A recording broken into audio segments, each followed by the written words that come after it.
নমস্কার, আপনারা দেখছেন জেলা বার্তা। আপনাদের সঙ্গে আমি শান্তিপ্রিয়া। 6 দিন পরে নিখোঁজ কিশোর ফিরল শিউরিতে।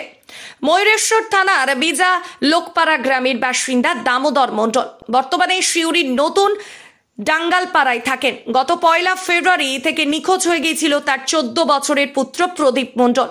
মাতা রাখি মণ্ডল জানালেন, পড়াশোনার জন্য বাবা বকাবকি করেছিলেন, তাই 8ম শ্রেণীর ছাত্র প্রদীপ ঘর থেকে পালিয়ে গিয়েছিল।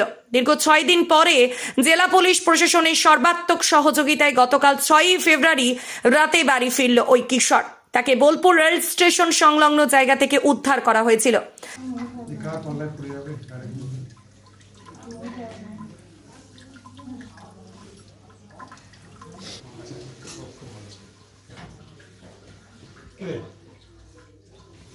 করতে হয় আমরা তো ছোটবেলাকে মা খেয়েছি, হ্যাঁ মা মেরেছে, বাবা মেরেছে।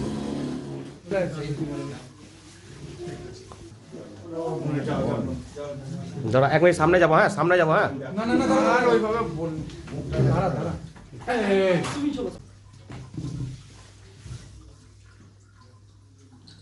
বিক্রম, মোবাইলটা একটু সরাও তো।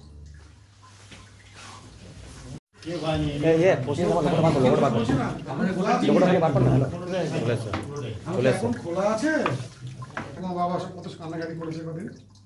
হ্যাঁ,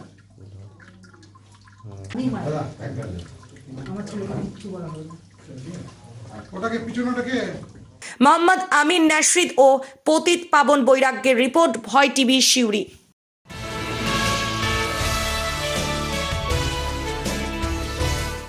কয়লা খনিতে কয়লা চুরিতে বাধা দেওয়ার ঘটনায় ইসিএল এর নিরাপত্তা রক্ষী এবং পুলিশকে লক্ষ্য করে ইট পাটকেল ছোড়ে কয়লা চোরেরা। ঘটনায় পুলিশের এবং ইসিএল এর নিরাপত্তা রক্ষীদের বেশ কয়েকজন আহত হয়েছে বলে খবর সূত্রে জানা গিয়েছে।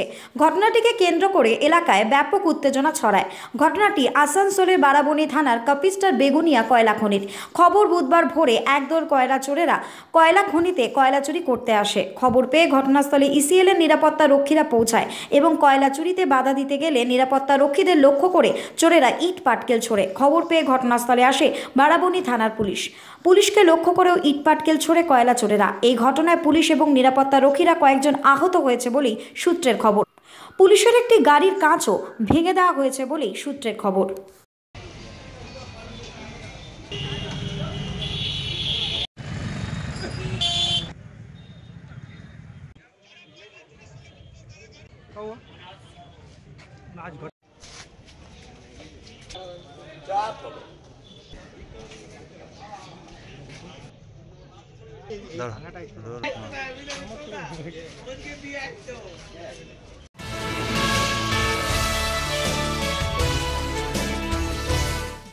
জল সচেতনতা অনুষ্ঠান শিউরিতে। পশ্চিমবঙ্গ সরকারের জনস্বাস্থ্য এবং কারিগরি দপ্তর আয়োজিত জলজীবন মিশনের উদ্যোগে করিন্দা বিদ্যানিকেতন উচ্চ বিদ্যালয়ে আজ একটি সুন্দর অনুষ্ঠানের আয়োজন করা হলো।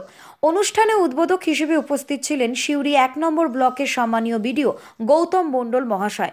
অনুষ্ঠানে পৃথিবীতে জলের পরিমাণ, জলের বিশুদ্ধতা নির্ণয়, পরিমাণ মতো জলের ব্যবহার, জলের অপচয় রোধ, জলবাহিত রোগ নির্ণয়, বিশুদ্ধ পানীয় জলের ব্যবহার, প্লাস্টিক ব্যবহারের সতর্কতা ইত্যাদি নানা বিষয় নিয়ে আলোচনা করা হয়। অনুষ্ঠানের সূচনায় সচেতনতামূলক স্লোগান সহ পথ পরিক্রমা করা হয় ছাত্রছাত্রীদের নিয়ে। মূল অনুষ্ঠানে গান, নাচ, অঙ্কন, কুইজ, আহারে জীবন নামে প্রাসঙ্গিক একটি নাটকও মঞ্চস্থ করা হয়। এছাড়া মেয়েদের ফুটবল এবং কাবাডি খেলারও আয়োজন করা হয়। বিডিও স্যার আজকের অনুষ্ঠানের মূল বিষয় সম্পর্কে ছাত্রছাত্রীদের সামনে সুন্দরভাবে আলোকপাত করেন। বিভিন্ন বিভাগে যারা সফল হয় তাদের প্রত্যেককে জল জীবন মিশনের পক্ষ থেকে পুরস্কৃত করা হয়। শিউরি থেকে মোহাম্মদ আমিন নাশরিদ এবং পতিত পাবন বৈরাগ্যর রিপোর্ট, ভয় টিভি নিউজ। নিয়ে নিচ্ছে একটি ছোট্ট বিরতি। ফিরে আসছি বিরতির পর। সঙ্গে থাকুন ভয়ের সঙ্গে নির্ভয়ে। শিউরিতে অত্যাধুনিক চিকিৎসা পরিষেবা নিয়ে এলো সৃজন পলিক্লিনিক। ওষুধের দোকান সহ অত্যাধুনিক মানের প্যাথোল্যাব, কম্পিউটার তথা অত্যাধুনিক মেশিনে রক্ত, মল, মূত্র ও থাইরয়েড পরীক্ষার সঙ্গে এখানে রয়েছে বিশিষ্ট চিকিৎসকদের বসার চেম্বার। রোগীদের স্বাচ্ছন্দ্যের কথা ভেবে সম্পূর্ণরূপে এসি নিয়ন্ত্রিত সৃজন পলিক্লিনিকে রয়েছে বসার সুবন্দোবস্ত, বিশুদ্ধ পানীয় জল ও টয়লেটের ব্যবস্থা। এখানে বসছেন শিউরি সদর হাসপাতালের বিশেষজ্ঞ চিকিৎসক সহ অন্যান্য শহর ও হাসপাতালের বিশিষ্ট চিকিৎসকরা। সৃজন পলিক্লিনিক ও প্যাথোল্যাব সিউড়ি বীরভূম। সিউড়ি সদর হাসপাতালের পাশে ফাঁড়ি ঘরের উল্টো দিকে। Mobile number 8373071019, 9474437713, 9434326822। ফিরে এলাম বিরতির পর। আয়োজিত হলো রাজনগরের ফুলবাগানে দেওয়ান সাহেবের উরস ও মেলা। রাজনগরের ফুলবাগানে দেওয়ান সাহেবের উরস ও মেলা আয়োজিত হলো। প্রতি বছরের মতো এবারেও বাংলা 23শে মাঘ ফুলবাগানে দেওয়ান আসাদুল্লাহ খানের উরস উৎসব অনুষ্ঠান অনুষ্ঠিত হলো। এই উপলক্ষে দেওয়ান সাহেবের মাজারে চাদর চড়ানো, সিন্নি দেওয়া সহ ধর্মীয় বিভিন্ন অনুষ্ঠানের আয়োজন করা হয়। উরসকে ঘিরে একদিনের মেলাও বসে এখানে। রাজনগর ছাড়াও পার্শ্ববর্তী ঝাড়খণ্ড থেকেও ভক্তরা নিজেদের মানত পূরণ করার উদ্দেশ্যে এই উরস উৎসবে অংশ নেন। মাজারে মহিলা ভক্তদের উপস্থিতি ছিল ঠিক চোখে পড়ার মতো।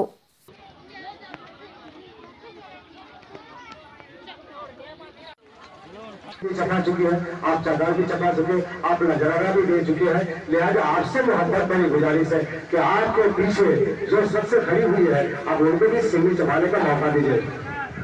খান আরশাদের রিপোর্ট, ভয় টিভি, রাজনগর।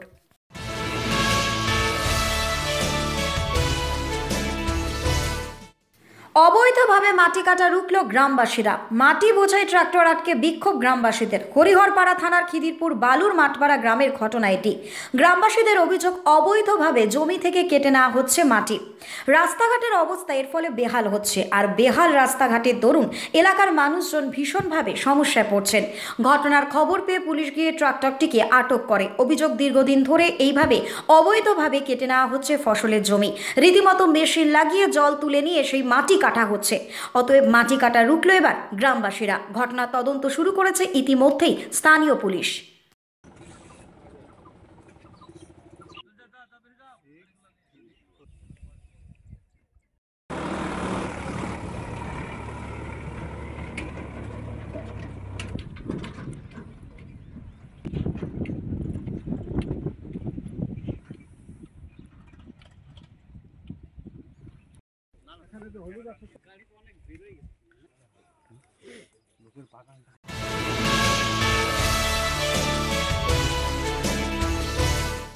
মুখ্যমন্ত্রী মমতা বন্দ্যোপাধ্যায়ের নির্দেশে জয়নগরের মোয়া হাব নির্মাণ কাজ শুরু হয়েছে। খুশি মোয়া ব্যবসায়ী থেকে ক্রেতারা।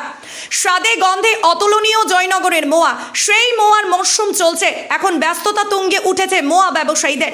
তবে মোয়া হাব তৈরিতে দীর্ঘ টালবাহানার পর মুখ্যমন্ত্রীর নির্দেশে তড়িঘড়ি নির্মাণ কাজ শুরু হয়েছে। 2022-এ মুখ্যমন্ত্রী মমতা বন্দ্যোপাধ্যায় এক প্রশাসনিক বৈঠকে এই জয়নগরী মোয়া হাব তৈরির কথা ঘোষণা করেছিলেন। তারপরে মোয়া হাবের জন্য বারংবার জায়গা বদল হয়েছে। শেষে জয়নগর মজিলপুর পুরসভা জায়গা চিহ্নিত করে রাজ্যের খাদি বোর্ডকে সে কথা জানায়। এরপর খাদি বোর্ড থেকে জায়গা পরিদর্শনও করা হয়, কিন্তু হাব নির্মাণের কাজ এখনো হয়নি। ফলে ক্ষোভ ছড়িয়েছে জয়নগর ও বহডুর মোয়া ব্যবসায়ীদের মধ্যে। সে কথা জানতে পেরে রাজ্যের মুখ্যমন্ত্রী মমতা বন্দ্যোপাধ্যায় আবার জয়নগর বহরু মাঠে প্রশাসনিক বৈঠক করেন 2024-এর 9ই জানুয়ারি মঞ্চ থেকে। আবার নতুন করে মোয়া ব্যবসায়ীর উদ্দেশ্যে বলেন, 2.5 কোটি টাকার ব্যয়ে জয়নগরের মোয়া হাবের কাজ শুরু হবে। সেই মুখ্যমন্ত্রীর কথা মতো তড়িঘড়ি জয়নগরের মোয়া হাবের কাজ শুরু হয়েছে। খুশি ব্যবসায়ী মহলের বিনাপানি মিষ্টান্ন ভাণ্ডারের অধিকর্তা গণেশ দাস বলেন, এতে ব্যবসার অনেক উন্নয়ন হবে। তাছাড়াও অনেক পর্যটক মোয়া কিনতে এই জয়নগরে আসবে, যার ফলে জয়নগরের মোয়া 12 মাস পেতে কোনো অসুবিধা হবে না। জয়নগরের আপ্যায়ন সুইটস রাজ বলেন, তিনি মাস মোয়া কর্মী, তারা মোয়া নিয়েই কাজ করে আর বাকি নয় বসে থাকে। মুখ্যমন্ত্রী মমতা বন্দ্যোপাধ্যায়ের উদ্যোগে কর্মীরাও সুখের মুখ দেখবে। 12 মাস মোয়া তৈরি হলে তারা 12 মাস কাজ পাবে।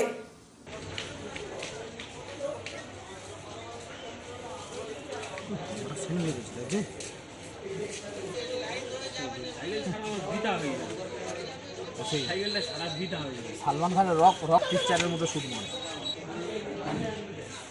তার ফলে কিন্তু প্রচুর লোকের মধ্যে সাড়া পড়ে গিয়েছে জয়নগরের মহাভাবে, এবং জয়নগরবাসী হিসেবে আমরা খুবই আনন্দিত এবং গর্বিত। এরকম ধরনের যদি একটা হাব হয় তাহলে কিন্তু প্রচুর লোকের প্রত্যক্ষ এবং পরোক্ষভাবে কর্মসংস্থান হবে, এটা আমরা আশা রাখতে পারি। এবং প্রচুর লোক এখানে শীতকালে বেড়াতে আসবেন, কেনাকাটা করবেন, এটা আমরা আশা রাখি। আজকে জেলা বার্তা এই পর্যন্তই। নমস্কার।